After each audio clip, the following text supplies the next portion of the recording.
ఆగలేను. అందరికీ నమస్కారం. తెలుసు కదా సినిమా చూడంగానే నేను ఇమీడియట్గా ఎంతో ఆనందంతో నీరజ కొనకు ఫోన్ చేశాను. ఆవిడ ఎత్తలేదు ఫోను. సరే ఏదో బిజీగా ఉంటుంది, చాలామందితో బిజీగా ఉంటుంది, మళ్ళీ చేశా. ఈ ఎత్తలా అంటే ఎంతోమంది అభినందించుంటారు, దాంతో నా అభినందన అవసరం లేదనుకుంది. ఓకే ఫైన్, ఎందుకంటే నా ఫోన్ ఎత్తలేదు, నేను ఫీల్ అవ్వలేదు, కానీ ఎంతోమంది అభినందనలు అందుకుందని ఆనందపడ్డా. I know how I talk, yeah. And before I talk about the hero, as a writer, I want to talk about the subject first. ఈ సినిమా చాలా కొత్త సినిమా అని ఎందుకు అన్నామంటే, ఇప్పటిదాకా తెలుగు సినిమాల్లో ఈ కథ గురించిన సినిమా రాలా, ఇప్పటిదాకా రాలా. ఇప్పటిదాకా సినిమా చూడని వాళ్ళు చూడాలి కాబట్టి చెప్తున్నాను. సస్పెన్స్ ఏం కాదు, ఇది సరగసి మీద సినిమా. ఇది సరగసి మీద సినిమా తీయాలనే ఆలోచన రావడం చాలా ధైర్యవంతమైన ఆలోచన. అలాగే సరగసి మీద సినిమా తీస్తూ ఒక లేడీ డైరెక్టర్ వస్తే, ఇప్పుడు ఈ అమ్మాయి ఇప్పుడు ఇవన్నీ పెట్టుకుని మనతో సినిమా తీయటం ఏంట్రా బాబు అనే హీరోలు, చాలా మళ్ళీ కలుద్దాం, రేపు కలుద్దాం, ఎల్లుండి కలుద్దాం, తర్వాత కలుద్దాం, ఈసారి కలుద్దాం, బాగా పెద్ద సినిమా వచ్చింది అని తప్పించుకోవడం కూడా సహజమే. దీంట్లో ఎటువంటి అసహజమైన విషయం కాదు. ఇక్కడ ముందున్న చాలామందికి తెలుసు ఆ విషయం. కానీ సిద్ధు చాలా యంగ్ జనరేషన్కి చెందిన హీరో అవటం వల్ల, జెన్జీని రీచ్ అయిన హీరో అవటం వల్ల, ఇప్పుడున్న యంగ్ అడల్ట్స్, ఆ తర్వాత మిడ్-20s మిడ్-30sలో కపుల్స్ మధ్య జరిగే ప్రాబ్లమ్స్ని అడ్రస్ చేయగలిగే సాహసం చేసే అండర్స్టాండింగ్ ఉన్న హీరో అవడం వల్ల ఇమీడియట్గా దీన్ని ఓకే చేశాడు. ఇది సరగసి మీద సినిమా ప్రతి ఒక్కళ్ళు చూడాలి. బికాజ్ మన ప్రపంచంలో పాపులేషన్ ఎంత పెరుగుతున్నా వాటన్నిటితో పాటు పెరుగుతున్న సమస్య పిల్లల్ని కనలేకపోవడం. ఎంతమంది ఇంతమంది పాపులేషన్ ఉన్నారేంటండి, ఆ పిల్లలకి పిల్లల్ని కంటాం అంత ఈజీ కాదు. ఈ సినిమాలో ఒక సీన్ ఉంటుంది, ఒక చిన్న గీత పెట్టి మార్నింగ్ సిక్నెస్ అని ఒక చిన్న డిప్ ఇచ్చి మళ్ళీ వెళ్ళిపోతుంది. కానీ రియాలిటీ అలా కాదు అని చెప్పే సినిమా ఇది.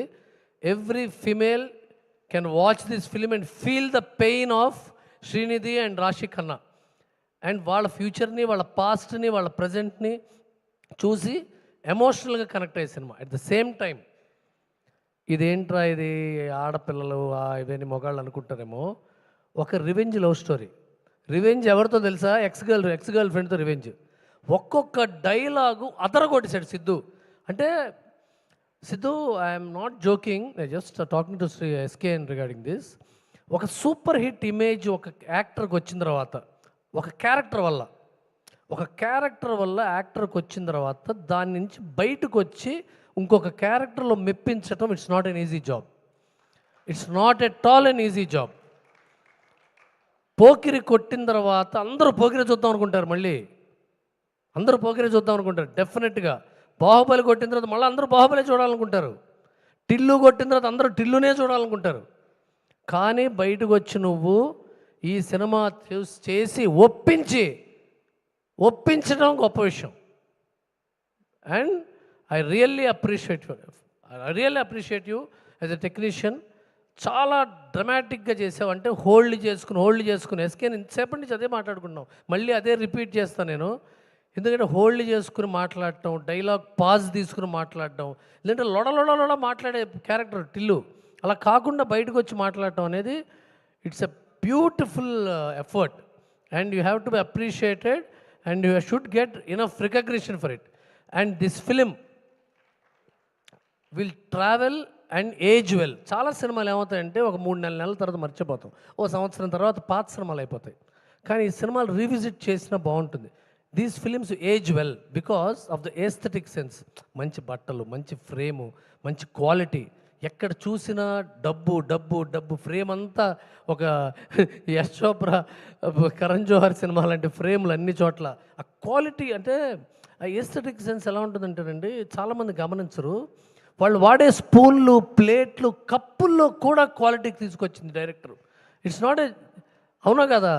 మీరు ఎంతో ఫైట్ చేసి ఉంటారు, మీరు డైరెక్ట్ కెమెరామెన్కి సరే కాదంటే కాదు నాకు అదే కావాలి అందే లేదా హేమహర్ష? బట్టలు, క్వాలిటీ ఆఫ్ కలర్స్, ఆ పేస్టల్ కలర్స్ అన్ని చోట్ల తీసుకురావటం, ఆ ఇళ్ళు. సార్ అంత ఈజీ కాదు సార్. విశ్వ గారు, I'm really thankful for you to push this new lady, new director, giving her everything what she wants, envisioning. ఆవిడ విజన్ని మీరు అంత సపోర్ట్ చేయటం అనేది ఒక విజనరీ ప్రొడ్యూసర్కే సాధ్యం. And coming to producer Harsha, నీ గురించి చివరికి గుమ్మడి వెంకటేశ్వర లెవెల్ క్యారెక్టర్ కెరీర్ అనేది అప్పుడెందుకు. అండ్ విశ్వ గారు నేను ఫస్ట్ యూఎస్లో కలిశానండి ఆయన్ని. కలిసినప్పుడు నేను కార్పొరేట్ స్టైల్లో సినిమాలు చేస్తాను అన్నారు. నేను నిజంగా మనసులో నవ్వుకున్నాను సార్. మళ్ళీ ఇంకొక కార్పొరేటా, మళ్ళీ టక్ చేసుకుని వస్తాడు ఆయన, బాబో ఇంకా ఎన్ని కోట్లు రా నాయన అనుకున్నావా లేదా మహేంద్ర గారు? అందరూ అనుకుంటారు ఇక్కడ. కానీ కార్పొరేట్ స్టైల్కి real meaning planning, commercial team, planning team, production team, sales, marketing, ప్రతి విభాగాన్ని బిల్డ్ చేసి రీసెర్చ్ అండ్ డెవలప్మెంట్ వింగ్ని డెవలప్ చేసి ఇన్ని సినిమాలు back to back last month ఒక సినిమా, ఈ మంత్ తెలుసు కదా, వచ్చే నెల మళ్ళీ ఇంకో సినిమా, ఆ పై నెల మళ్ళీ ఇంకో పెద్ద సినిమా. ఇది not a joke. It needs a lot of planning, guts and a vision. And thank you for being in the Telugu industry and making films sir. మామూలుగా పాతకాలం అయితే ఎంతోమందికి అన్నం పెడుతున్నారు మీరు అని చెప్తుంటారు. అన్నీ కాదు, మీరు మంచి సినిమాలు తీస్తున్నారు, ఎంతోమందికి టెక్నీషియన్స్కి పనిస్తున్నారు. I'm thankful for that. చివరికి హర్ష ఇప్పటిదాకా